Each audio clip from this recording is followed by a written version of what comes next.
Why does a wobbly desk you built yourself feel priceless?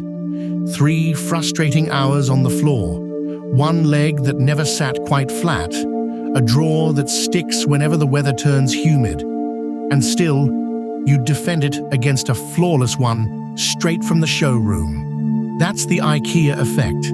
Why things you build yourself feel priceless the moment you stand back and admire what you made. Look closely at that feeling, because it's stranger than it seems. It isn't pride in craftsmanship. Your desk isn't better than the store's. Honestly, it might be worse. Yet something happened during those hours of quiet frustration that changed how your mind prices the object in front of you. You didn't just assemble wood and screws. You poured attention, patience, and a little suffering into it. And your brain quietly kept the receipt. That receipt is what you're really admiring, not the desk. The version of you that refused to quit halfway through the instructions. In 2011, 3 researchers set out to measure this exact feeling. Michael Norton at Harvard, working with Daniel Mochon and Dan Ariely. They didn't start with furniture. They started with people. And with a question so simple, it sounds almost naive. What is effort worth? They gave one group a plain storage box, already built, finished, ready to use.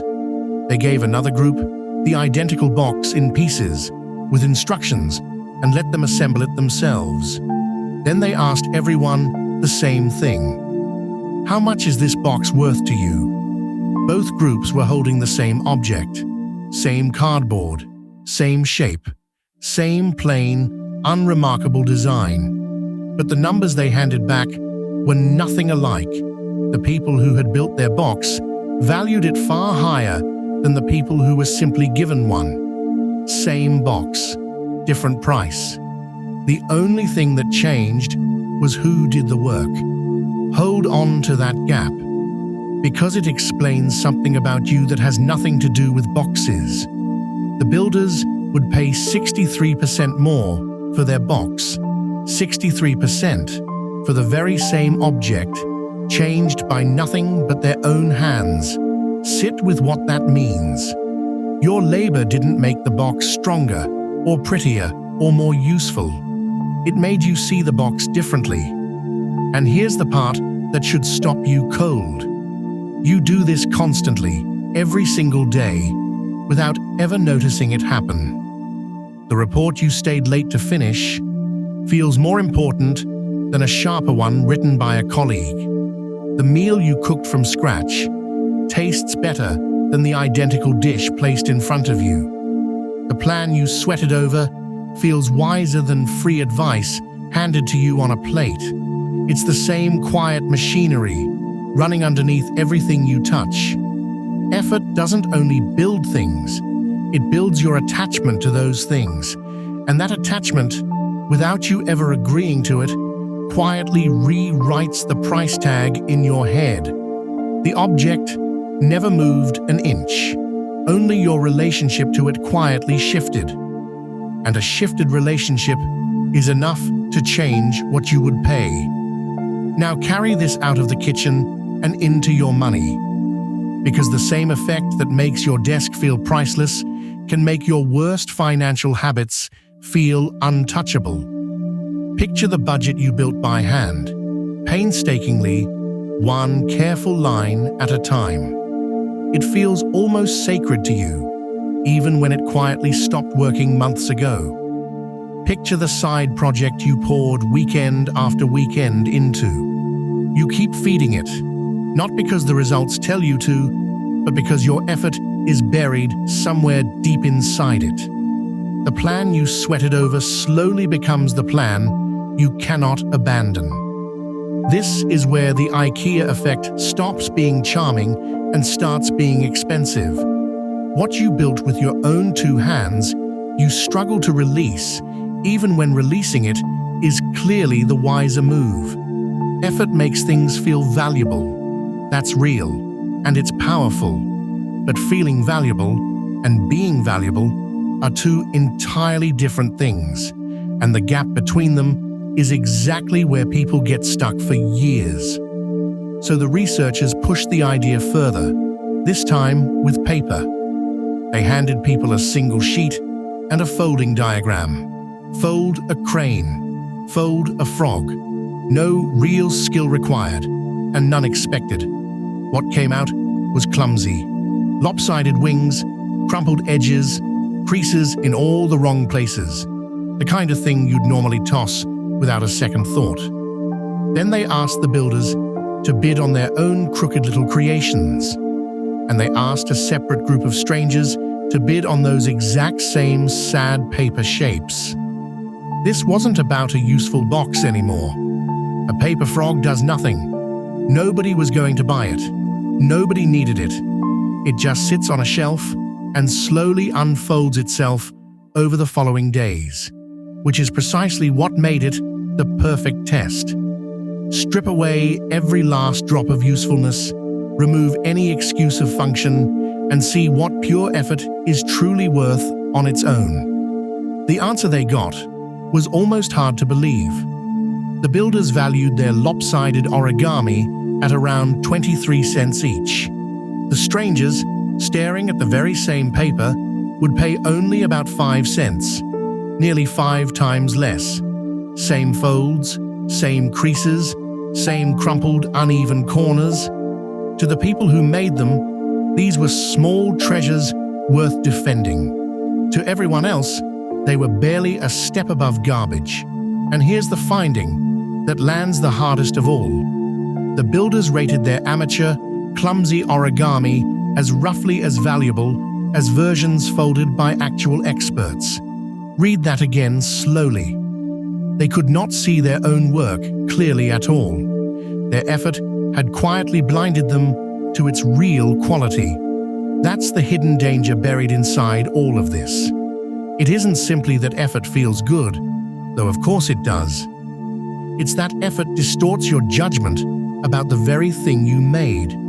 The more you sweat over something, the less able you become to see it honestly for what it actually is. But why? Why would sweating over something make you value it more, instead of resenting it? The researchers found the effect came with one strict condition. It only appeared when people actually finished, when builders were stopped halfway through, or when their creation was quietly taken apart before completion. The magic simply vanished. Their paper became just paper again. So it isn't the struggle alone that does this to us. It's the struggle plus the completion. It's that one specific moment of standing back and seeing a finished thing you willed into existence out of nothing at all. That completion is what your brain reaches out and rewards. It ties the object to a story about you. A story where you were capable, where you followed through, where you didn't fold and walk away when it got hard. And you will quietly pay a premium, again and again, just to keep that story about yourself true. Half a thing earns you nothing at all. A finished one quietly owns a piece of you. That is the real price of following through. Now here comes the uncomfortable turn. If finishing something makes you overvalue it, then what happens to everything you have already finished in your life? Your career path, your daily routines, the whole identity you've spent decades assembling, piece by piece, late night after late night. Think about it honestly for a moment. You are the single most elaborate thing you have ever built. And the IKEA effect quietly suggests you cannot see yourself clearly precisely because you are the one who built you. The habits you defend the hardest are very often the ones you worked hardest to install, not the ones that serve your life best today, the ones that cost you the most to put in place back then. That's the trap hiding inside the pride, and almost nobody thinks to look for it there. The price you once paid slowly becomes the exact reason you refuse to let go. long after the thing has stopped paying you back. Watch how this plays out in a real life. Someone spends years building a careful way of handling money. Every receipt logged, every account checked twice before sleep. It gave them control once, in a season when they had almost nothing and every dollar truly mattered. But their life grew, their income grew, and the old system never grew along with it. It costs them hours now. It costs them opportunities they don't even see anymore, and still they defend it fiercely because they built it in the hardest chapter of their life. The effort is fused directly to their identity. To question the system starts to feel like questioning the very person who survived by it. The tool has quietly become the master. That's the real cost of the IKEA effect.